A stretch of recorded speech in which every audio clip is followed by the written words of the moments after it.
Welcome to Pasco County Schools iClean Lockout Tagout training video. This video will show you the proper process for lockout tagout. A typical lockout tagout kit consists of single pull breaker clamps, double pull breaker clamps, hasps so more than one employee can lock out the same circuit safely, locks, a plug lockout container, tags, wire ties, stickers for labeling your locks, and an instruction manual. Identify the circuit you need to lock out. The label says this circuit is number 9 in the power panel.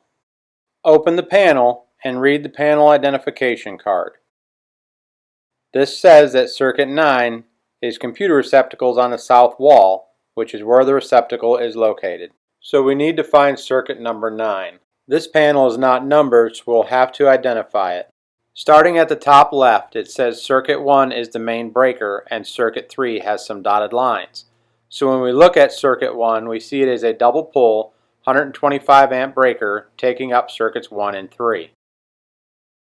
Circuit 5 is the AC unit and circuit 7 has some dotted lines. So when we look at circuit 5, it is a double pull 60 amp breaker taking up circuits 5 and 7. Circuit 9 is the computer receptacles on the south wall. Circuit 9 is a single pull 20 amp breaker, which is the one we're looking for. Shut the breaker off and lock it out. To lock out the breaker, you will need a single pull breaker clamp. If you notice, there are 2 different size slots and tabs in each slot. Depending on the width of the switch on the breaker will determine the slot on the clamp you will use. The switch has a hole in it where the tab will fit into. Select the slot for the switch to sit in. Slide the cover down. Install the lock. Sign and date the front of the tag and fill out the information on the back as to the work you are doing and attach it to the lock. Attach the clamp over the breaker and close the cover. Place your lock through the hole in the clamp and lock it. I loop my tag through my lock. Remove the key and place it in your pocket. This is the only key to the lock, so no one can turn the circuit back on except you. When a circuit is locked out, it cannot be turned on unless you remove the lockout system. After you lock out the circuit, you need to use a multimeter to verify there is no power to that circuit. Always test your meter before use. To test your meter, set it to ohms. I always set mine to the 20K in the ohms range. Turn the meter on, then touch the leads together. The number range should drop down to 0 or close to it. Pull the leads apart, the number will go back to 1. If it does, then you have a working meter. If it does not, then you need to repair the meter or replace it. To test the wall outlet, you'll need to set the meter to AC voltage. AC stands for alternating current. A typical wall outlet is 120 volts AC, so you need to set the meter at 200 volts AC.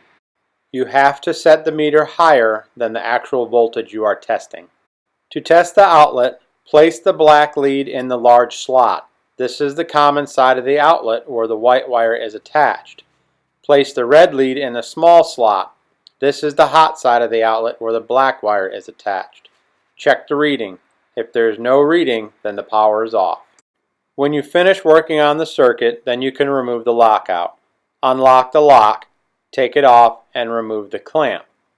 Turn the circuit back on and test the circuit for power.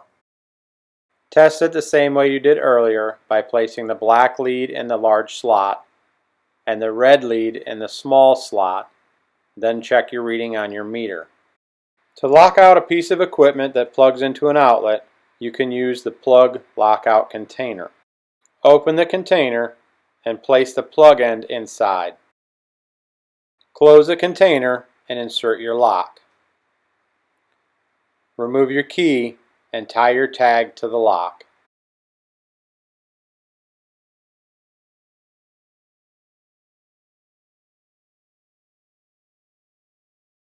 If you have any questions about this training video or need help with training at your facility, please contact your custodial services department.